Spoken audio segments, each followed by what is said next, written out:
Good morning, Vietnam! We were in Vietnam. Hello. It was amazing. Hello, Vietnam! You should just do that every 30 seconds. Yeah. We're going to make this short and sweet. We don't want to waste your time. I could watch me all day, but I'm sure you guys don't want to watch me all day. So, episode 3. Episode 3. Start off on the mat, right? And then we go directly to this crazy travel agency. And then the travel agent was named Earth. That was his name. He's a great guy. Mind you, we were talking with Earth about hey, we were talking about our kids and we were talking about life. Super nice guy. And I was like, this guy's gonna hook it up. I know. I thought we had such a good rapport with Earth, and we were like, even at the end, he was like, we'll send you Christmas cards with me. And we're like, he for real said that. Saying we're going to send you a Christmas card. Didn't happen. Only to find out that he shanked us. Yeah, he ain't getting a Christmas card. No, no Christmas card for you. Certainly did not do us any favors with the 7:55 flight, knowing that there were additional. And so what the episode did not show was we asked him maybe I don't know. 100 times? No, realistically 10 to 12 times, are you sure there's no other way? And he said, no, there's 7:55 is the only flight you have. And any of the earlier ones, even if people left off the plane, there's a 20 person waiting list. Yeah. So no one else is getting on. And he gave us his word. Not to mention, he said, so there's a scene in the episode where I'm Todd, when he said, Todd goes, this is the biggest punch in the gut. I actually got on the person in front of us in line. She let us borrow their phone. Earth gave us his card, and I called Earth on the phone, and I was like, Earth, dude, you are our guy. What are you talking about? We just had 2 other teams come in and say that they got on a 1 p.m. flight. What is the deal? And he pretty much was like what Todd just said, hey, sorry, I guess maybe someone canceled. There's nothing. But that's the thing is, he said even if there's 1 or 2 or 3 or 4 seats left, there's a waiting list of 20. So I'm like, but here's the frustrating part. He goes, why don't you go ask to get on standby? They don't do standby. Yeah, so we asked to standby, and they're like, we don't do standby. They're like, what is standby? Standby doesn't exist here. Yeah. This is in America. So that was very frustrating. Yeah. But we get on that last flight, and we had a great time. Liam and Jeremy hung out with them. Texas team. We hung out with Steve and Annalie. Which was even though we got on the worst possible flight, we had fun. We had a blast. And we actually appreciated it because we got to know the other teams a little better. Robin and Chelsea, even though they kind of kept to themselves a little bit. I know Andrea and Milena, they were on that flight, but they kind of kept to themselves. So it was really just Liam and Jeremy, and then the Texas crew that we just kind of hung out with. And to be honest, racing from the back is a much different race than racing from the front. There's a whole different mindset, different type of anxiety even. Yeah. Not to mention, I did have to apologize to the Mustachios because when they got to the airport, I was just like, hey, what flight did you get on? Thinking join the club. And when they said that they got on the 1 o'clock flight, my stomach dropped. And I ripped the itinerary from their hands, and I was like, you gotta be kidding. I thought he was joking because the Mustachios are jokesters. So I thought he was just yanking our chain, and I was so mad. And so I apologized to him. I was like, that was kind of jerky of me to just rip that out of your hand. But mad. But I don't apologize to the Mustachios for that. So they got on and we didn't. Yeah. So we finally get to Vietnam, and I'm kind of bummed out they didn't show me in that. I was huge, that little sleeper bus. Yeah, I could barely even fit in that sleeper bus. Yeah, crazy. It was interesting that they showed the not tinier. That's not the right word, but the smaller individuals. But an average sized person can lay down flat because go to sleep flat. There is a hole at the base where your feet can extend in. Yeah, I think they got the picture. You could lay down. But I want to give them a deeper visual. It's a bed. It's like a bed. And you get to sleep. And I had my knees up to my face trying to sleep. That was me. Sorry. That was you. That was her. You are now the last team to arrive. We left super early in the morning, get to the ticket counter, then just to wait it out with anxiety and stress for the entire day in the airport, hop on a super late flight. I think it was 5 to 6 hours. Todd does not sleep on flights. never has, never will, only to rush to get to a sleeper bus. And I think the Liam and Jeremy mentioned it too. Like, yeah, there's options to sleep for those who can sleep, but like, how many hours did you sleep on that bus? 0. I slept 0 hours on the bus. I heard Steve sawing logs. Someone was snoring so bad on our bus. And I heard a lot of people snoring and sleeping and dreaming. I was just enjoying the ride, I guess. There was someone that was and it was, what was it, like a 3-4 hour bus ride? It was a 4.5 hour bus ride. Crazy. And our bus took off at midnight, you know? Yeah, so it was we crazy. get there at 4 a.m., finally get to the pier. The pier, right? yep. And then the pier was pretty cool. As you could see on the show, I was the first one in the second group to get there. And I chose 6 a.m. And I was like, sweet, got the earliest time. And then Todd did not do his due diligence. Yeah. By the way, Annalie throwing shots. I guess you just gotta do your due diligence. Okay, well I didn't. And so so sucks to be me. Great to be you. Congratulations. I stink. So wait, I'm gonna ask a question. Yeah. Out of all of the 545 teams, who got the 545s? It was Steve and Annalie. Ian and Joe. Ian and Joe, and then the Mustachios. Yep. So, like, the way it played out, though, I actually feel like us getting the 6 o'clock was such an advantage because we had a very aggressive boat driver. Mm-hmm. Like, he knew exactly, I think he was like the boss of all the boat drivers because there were teams trying to pass us and he'd like look back with like a cigarette in his mouth and be like, no. Yeah, that was funny. And then so we were like, dude, this guy's like, he knows what he's doing. He's clearly a boss man. But I felt like us getting the 6 o'clock was an advantage for us, even though I was livid at Todd for not digging in and finding. Were you really that mad? I didn't sense I think I was more tired. Yeah, and cranky. Tired means mad. Okay, but here's I think that was a huge advantage to us. So even though the last flight and teams arrived late, think the first 2 flights that arrived, they were able to rest, recuperate. They got in early. They got to sleep. But for the last flight, people, we never slept. We pushed on through, baby. It felt like the same It felt like the same day. So, I felt like that was an advantage to us because we never slowed down. It was just like, go, go, go, go, go. Whereas the other teams had some rest, got time to they were still groggy when they were waking up to come to the time slot. We were still in We were in race mode. They were in wake up mode. And I think that was an advantage and to as you all can of see, us. even without sleep, I'm a very positive guy. I was encouraging everybody, let's go, I know. let's go. And I'm like, let's go. Yeah. I'm not as nice as Todd. But that floating market was phenomenal. Chaos. It was phenomenal. It was really so cool. fun. Yeah. It was so cool. So out of ordinary. We will never get that experience again. No. So if you ever go to Vietnam, try to make it to that floating market. It is awesome. It is so fun. No, I know on the challenge, I know I was reading some comments that it was kind of confusing, but you had various 3 items that you had to deliver, and on the market you had to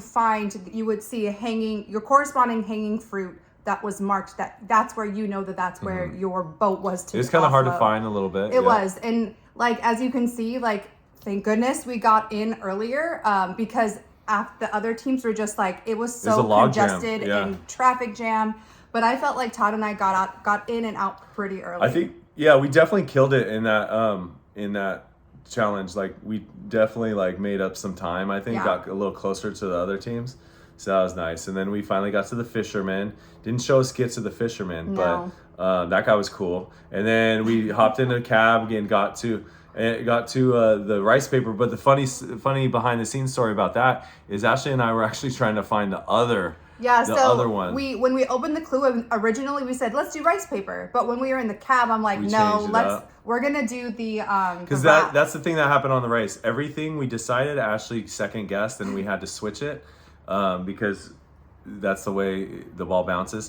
And so we definitely said, okay, fine, we'll do the other one. Thank God we came up to the rice paper first. Well, we were running around forever trying to find the wrap, and we couldn't. So we happened to stumble upon the rice paper, and the episode showed Victor and Jocelyn having a hard time finding it, but the truth is we all had a hard time finding it. It was in the back streets of some suburban area of Vietnam, so it is really, really hard to find.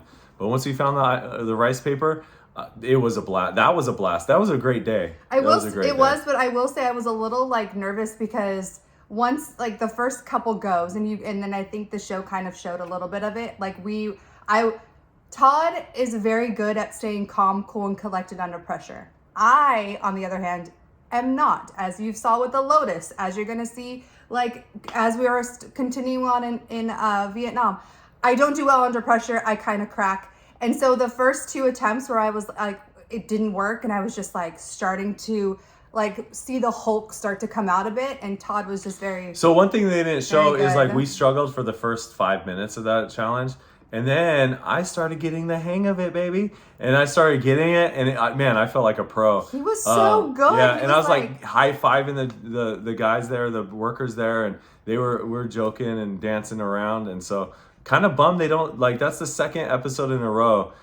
We were dancing in the Thai market, and we were dancing in the rice paper in Vietnam, and like they're not showing any of my dance moves, man. Let's go. I know, which I think is very indicative. Like I appreciate it because that's how Todd. Like when I see his energy kind of go from like intense to like, all right, no, we're gonna have fun. It forces me to switch my mindset. And does it? Does it? Well, I'm hoping. We'll see. I kind of feel like we shall see. In most cases, it does. Shut up. No, but like he did, like there was one point where Todd was like practically like twerking pretty hard. I don't twerk. I'm just kidding.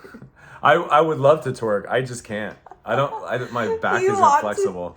No. We should try it. Let me see. Yeah. All right. That's for later. That's later tonight. No, but so we like had a blast doing it, and at one point like the rice people, the judges, the guy that was working there, he was like so distracted with Todd like dancing and like cracking jokes that like while he was trying to judge our rice paper, he wasn't focusing because Todd was just going like just so. I was seducing he was just him. having so much fun. I was seducing him with my dance moves. That even at one point they were like, okay, let him judge. And so anyway, but that was so much fun. And I will say though that like you have a future in making rice paper. Maybe. It was really good. But you know what the thing is like I came out of that thinking, man, I am awesome at making rice paper. But as I watched that episode, everyone felt that way. Yeah. So I think it's one of those challenges where it seems really difficult. You don't know what you're doing, and once you figure it out, once you get the trick, then it's just bing. Also, the mustachio comes out like hot cakes, baby. Like hot rice cakes, like hot rice paper cakes. The mustachio was a Garrett. Joel. Beardo. Joel said, Beardo. He said he lived in France. And he never told us that. Where's that coming from? They called him Pierre because he made a lot of crepes. But like Todd and I also lived in France. We didn't make crepes, so we ate a lot of crepes. Yeah, I call shenanigans on that one. No, he was in the military. So that doesn't mean you make crepes. Really? We lived as civilians in France, still didn't make crepes. You're going to tell me in the military you make crepes in France? I call shenanigans. Then Joel, I think he learned how to make crepes back at home. Just for the show. Yes. He had some insider training. But actually he had the nickname, so he must have did make crepes. But good for you, Joel. That just means let's go. Invite me over to Idaho. Get a word in. Invite me over to Idaho. We could eat crepes. That'd be amazing. All right, go ahead. Well, I literally was going to say that, and you interrupted me, and now I can't say anything because... Yeah. Yeah, you're going to see more of that on the race. So anyway, we finally get the... Here's the thing for all you viewers. What's the thing? Here's the thing. What? Like, the whole non-elimination thing. You guys had to have known that this was going to be a mega leg because there was no roadblock. Like... Usually when there's a mega leg, like while we were running and after we got the rice paper, we opened the clue and it said, make your way to the mat. I was like, that's quick. Yeah. I was like, that's shiesty. Something's up. There's no way this is the end of the leg. And I was right. And I knew that we were going to still race. However, thank goodness we did not do the wrap. Did you see how difficult that was? And did you all see Lena and Morgan's shock on their face when they used their express pass only to come in 6th? They were like, you should have gave it to me when I offered you to eat that, when I offered to eat the catfish food. Agreed. Right? I would have ate it. I would have used the express pass a lot better, in a lot better ways. I will say though that was one of my favorite moments is when he was like, Lena and Morgan, And they were like, They're like, what are we, first, second? yeah, they were like, yeah, like give it to me. sixth. And they were completely shocked. And I remember when that happened, I was like, wait, you used the Express Pass, I only got 6. Dang. I know. But, so anyway, like I said, episode 3 was... It was good. Hot, it was good. It was hot. It was sticky. It was fun. That was the funnest leg so far. There may be more. There may be. I feel like know, every leg was fun. Yeah. No, that I actually enjoyed that one, and I think and that leg is we started really settling in and really starting getting a good pace of the race. Like, hey, let's not stress out here. Let's stress out there. In the beginning, that first episode, I just remember being stressed all the time, but. There's Wait, you like at some point like were you not stressed going into leg 2 or 3? No, I was, but like you learn how to be stressed at certain times, and you learn to when to de-stress. Oh no, I'm stressed from the second we get that clue in the beginning to the second and Phil that's the says problem. like hit the mat. And that's the problem. Like okay, for instance, and that's the problem. Joe and Ian when they showed it today on the little clip from Amazing Race where like Joe was like. You need to like we're gonna relax and Ian was like I can't relax, there is no relaxing, and then Joe was like yeah I know but like I'm just trying to keep it light. Like I'm for sure Ian and Todd is for sure Joe, where it's like there's no that middle part ground. Where Ian accidentally like blew his face with a heat gun that had me dead. I was dead. That was hilarious. Good. That was so funny. So and Joe, you look on your face was priceless. Yeah. And number 2, the part where Victor was trying to do the rice paper and Jocelyn was like, fine, I'll take it over. And then when she couldn't do it, he's like, see, it's not that easy. See, it's not that easy. That part got me. Also, for those, and again, if any of you want to do the race, try out for it or whatever, listen, running it, and we've talked about this, running it with a spouse is a totally different race. Completely different race than if you're running it with your best friend or brother or sister or parent. If you're a friend or a brother, you could scream at them, you could yell at them, you could cuss at them, you could do whatever you want. Can't do that to the wifey. Guess what? He has to live with me for the rest of your life. That sounds like a good deal to me, though. So, but yeah, you have to have like more of a softer finesse. touch. Yes. There's a finesse to it. Like even when Todd was like when we were doing it and what did you say to me? You were like, do you not want pointers or something? I didn't say it like that. I was like, do you not want pointers? Let's rewatch tonight. We will. Okay. For reals. I think it was less I think attitude. It was somewhere in between you and No, it was more of like, hey, do you not want to give me pointers? Because that's what I'm trying to do. Just let me know. No, you... Okay. Yeah. It wasn't like, do you want to get pointers? You know? It was. Okay. No, I guarantee you it wasn't. And you know why? Because in my heart, I didn't feel that. So I wasn't frustrated. I was more of like, so hey, I was like, give me a tip of like how you want me to speak to you right now. I will say though, like Todd is definitely the saint in the last since leg 1, 2, and 3. Todd is So since we've been back from the race though, I like totally went the other way with it. Like I'm just pissing her off. No, but he was really good with me on the race because he knows how like high strung I get and how I don't do well with stressful situations. Mm-hmm. So. And I think the viewership, please understand her sense of humor. I think in the race, she's like, hey, I like to cook, or no, she's like, I know how to cook, I just don't like it. She's joking. She loves to cook for me. Listen, was I joking? She loves to cook for me. And by cook, I mean like pick up food. That's not cooking. That's my cooking. I work the barbecue. She works the sides. That's the deal. Well, that's how we eat. That's the deal. Like you'll eat the steak, I'll eat the potatoes. That's how we eat. High protein. You know? High carb. So it's perfect. It's a perfect balance. So anyway, the next episode, as you can see, I know there was a ton of people. I was reading on like these like blogs that they were not happy that no one was eliminated this last round. But guess what? There is a team that's going to get axed next Wednesday. I want to say that I think that the next episode was probably the most grueling, physically. I will also say the most stressful, I think, for everyone.